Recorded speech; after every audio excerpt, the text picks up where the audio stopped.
Namaskar. Today we'll be doing the chapter Poets and the Pancakes by Asokamitran. This chapter has been taken from the book My Years with Boss by Asokamitran. It is about his time when he worked in Gemini Studio. Dear children, it was quite a famous film studio back in those days. This is Asokamitran. His real name was Jagadisa Tyagarajan. Asokamitran was one of the most influential figures in post-independent Tamil literature. He wrote over 200 short stories, 8 novels and 15 novellas. He was a distinguished essayist and critic, and in 1996 he won Sahitya Akademi Award. In 1966 he left his work in Fingalastri and became a full-time writer, and he took up the pseudonym of Asokamitran. As far as his style was concerned, his works are characterized by simplicity and clarity of thought and drew from it professional and personal experiences. As far as the theme of the story is concerned, unlike other texts, Poets and Pancakes is a beautiful blend of two parallel themes which are interwoven somewhere between Asokamitran's life and Gemini Studio. Asokamitran's job in that studio was to cut newspaper clippings concerning different topics and maintaining a file of the same. The first theme deals with the pre-independent colonial era at Gemini Studio, Chennai. It showcases life at Gemini Studio, its hierarchical structure penned down with the subtle humor and noiseless sarcasm. There is a second theme which deals with the rising wave of new political order, communism, especially after Russian Revolution. This is the book My Years with the Boss. Now, My Years with the Boss. He wrote about his experiences working in the film industry in a set of columns for the Illustrated Weekly of India. These columns later became his book My Years with Boss. Here the boss refers to S.S. Vasan. And from 1940 to 69, the Gemini Studio of Madras was the most influential film producing organization. You have been informed about it. A full 20 years after Asokamitran, renounced film post-editor British Nandi persuaded him to record his experiences in a series of articles which take the form of a book later on. This is the picture of S.S. Vasan, who was an Indian journalist, writer, advertiser, film producer, director and business tycoon. He was the founder of the film production company Gemini Studio and a Tamil language magazine Ananda Vikatam. Gemini Studio. The name was chosen because S.S. Vasan was also involved in horse racing and owned a successful horse named Gemini. So this is the reason why he gave that studio the name Gemini. Now the pancakes. Pancake makeup is the name for a cosmetic face powder that had been compressed into a cake and is applied as a makeup base with a damp sponge. Now it is often used for theatrical performances by the people, and this provides a flawless and matte finish that can be seen from far away. And moreover, as the story progresses, we get to know that the pancakes were used by not only the side actors or actresses but by the actresses in the lead role as well. There was a very prominent figure in the Gemini Studio. He was Subbu. Subbu was the boss's right hand. He was a member of the story department. Besides writer and poets in the story department, there was a lawyer also. Officially, he was known as legal advisor, but the people often used to call him an illegal advisor because he was the one who was behind destroying the careers of many upcoming actresses. In the story department at Gemini Studio, the poets, writers and even legal advisor worshipped Gandhiji, though they had no affiliation to his ideas, but they were averse in communism. They had a notion that communists loved nobody, and they believed that every communist was an anarchist. Now these are the slides of a few well-known actresses. This is Greta Garbo. This is the slide of Greta Garbo, who is a Swedish-American actress, and she she was felicitated with the Academy Honorary Award for her luminous and unforgettable screen performances. Vaijayanti Mala, we all know her. She was a film actress, Bharatnatyam dancer, Carnatic singer, dancer, choreographer, and parliamentarian as well. And she had been conferred with the Sangeet Natak Akademi Award. As the lesson progresses, we came to know that Rati Agnihotri was also a well-known name and who has also used those cosmetics. This is the picture of Robert Clive, who was Commander-in-Chief of British India.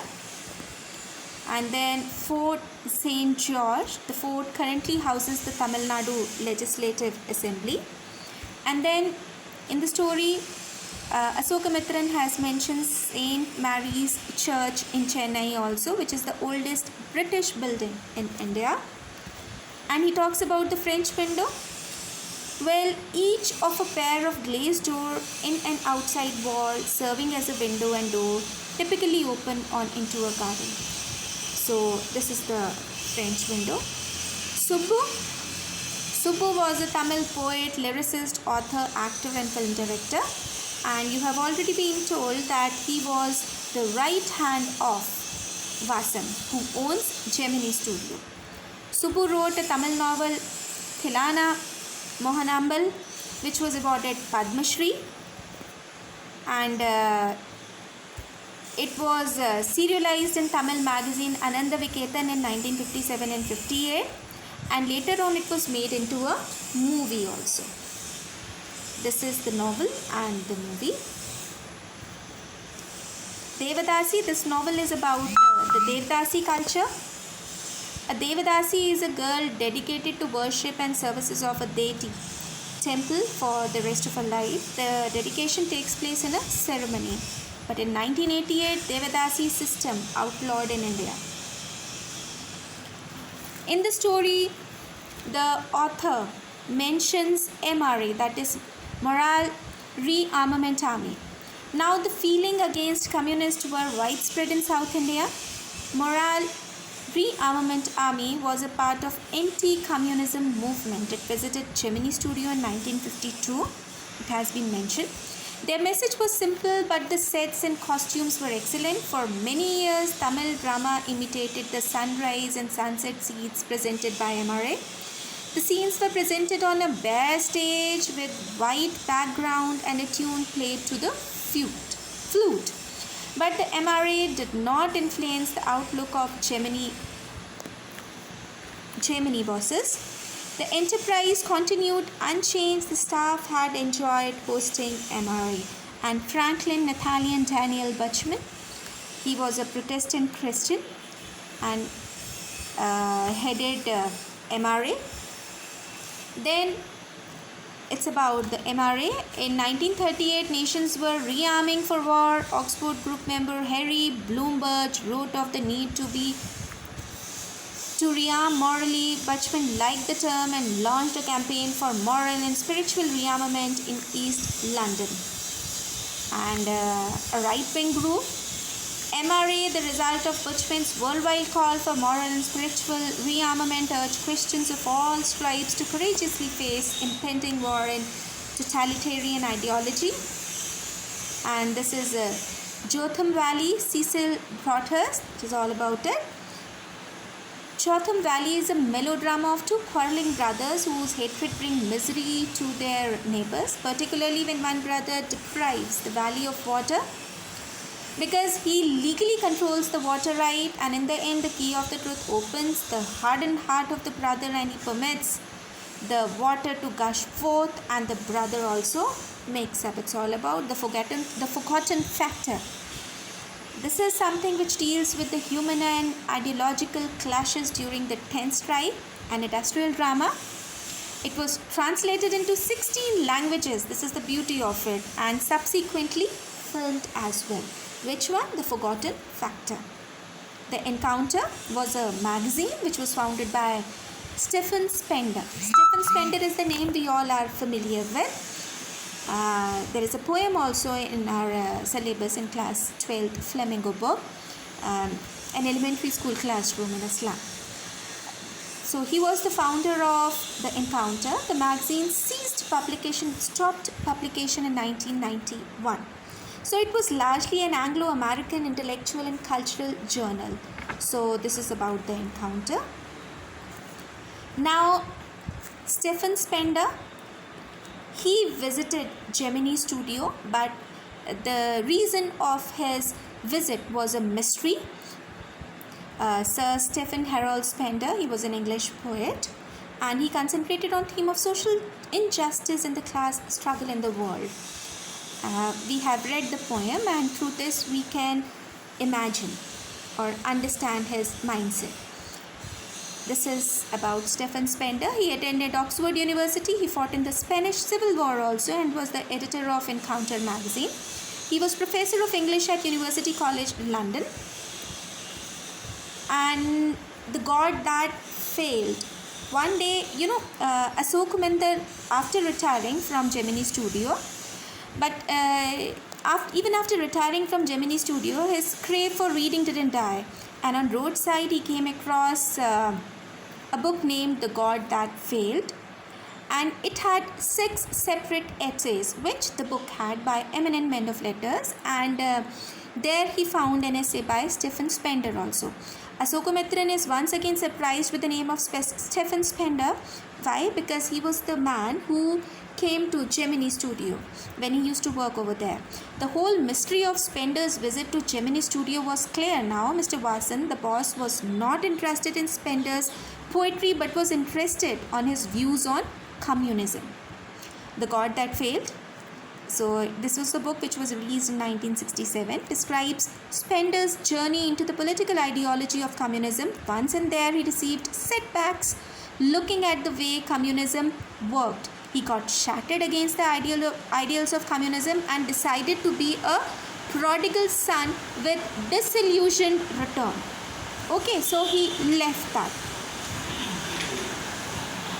And the work of MRA succeeded worldwide, and many like Stephen Spender left the ideology of communism. Gemini Studio would ever be remembered for the visit of 2 titans, Frank Buchman, who belonged to MRA, and Stephen Spender with opposite set of political ideologies. So this is about the book, The God That Failed. This book collects together 6 essays with the testimonies of a number of ex-communist writers and journalists. The common theme of the essay is the author's disillusionment with the abandonment of communism. So this is what the story is all about. There will be a separate presentation related to the question answers of this chapter. Thank you.